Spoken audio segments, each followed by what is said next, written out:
여러분, 인간이 타락함으로 말미암아 인간에게 오게 된 최종적인 징벌의 내용은 인간이 다시 흙으로 돌아간다는 거예요. 여기 여러분, 인간이 흙으로 돌아간다는 의미는 어떤 의미입니까? 인간에게 죽음이 오게 되었다는 것이죠. 그런데 여러분, 성경은 인간이 단순히 흙, 즉 물질로만 만들어진 것이 아니라고 말하죠. 그러므로 사람이라는 존재는 물질과 영적인 것이 합해져서 탄생된 존재라는 겁니다. 그리고 그렇게 탄생된 인간이 뭐가 되었다라고 말해요? 생명이 되었대요. 그러니까 살아있는 존재, 호흡하는 존재가 되었다는 거죠. 인간은 포이에마, 하나님의 걸작품이고, 인간은 포음, 즉 하나님의 시가 되도록, 하나님의 노래가 되도록, 하나님의 운율이 되도록 하나님의 인간을 창조하셨다는 거예요. 그런데 문제는 이렇게 창조된 인간, 하나님의 걸작품, 하나님의 시, 하나님의 영으로 창조된 인간이 하나님 안에서 하나님의 말씀을 따라 살아야 하는데, 하나님 말씀에 불순종함으로 말미암아 하나님과의 관계가 깨지는 거예요. 여러분, 이것을 우리는 죄라고 말합니다.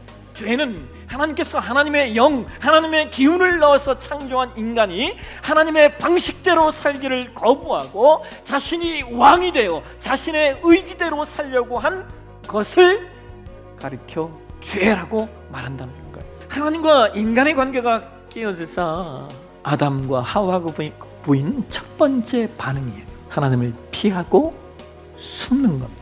그래서 이렇게 하나님을 피하고 하나님에 대하여 숨고 하나님을 떠난 인간에게 하나님께서 여러 가지 징계를 내리시는데, 너는 흙이니 흙으로 돌아가라는 거예요.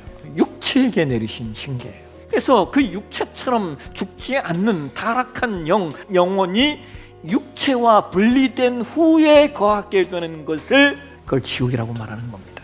그래서 인간의 타락은요, 이게 단순히 육체적인 죽음만을 말하는 것이 아니라 죽지 않는 영혼이 영원토록 형벌을 받아야 되는 죽음이에요. 그런데 놀라운 건 하나님이 그러한 인간을 그냥 내버려 두시지 않는다는 거예요.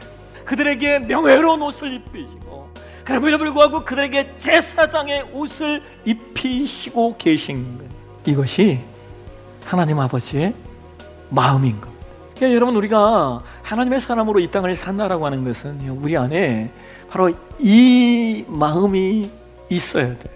어떤 마음이에요? 그럼에도 불구하고 가죽옷을 해 입히시는 그 하나님 아버지의 마음을 알고 그 마음을 담아 살아내는 것. 이 마음을 가지고 이 땅을 살아가는 것, 그게 신자의 삶이라는 것이죠. 누군가에게 작은 도움이 되는 그런 삶의 유산으로, 그렇게 그 하나님 아버지의 마음, 타락한 아담과 하와에게 가죽옷을 입히시는 그 하나님 아버지의 마음을 가지고 세상으로 나아가는 저와 여러분이 되시길 주의 이름으로 축원합니다.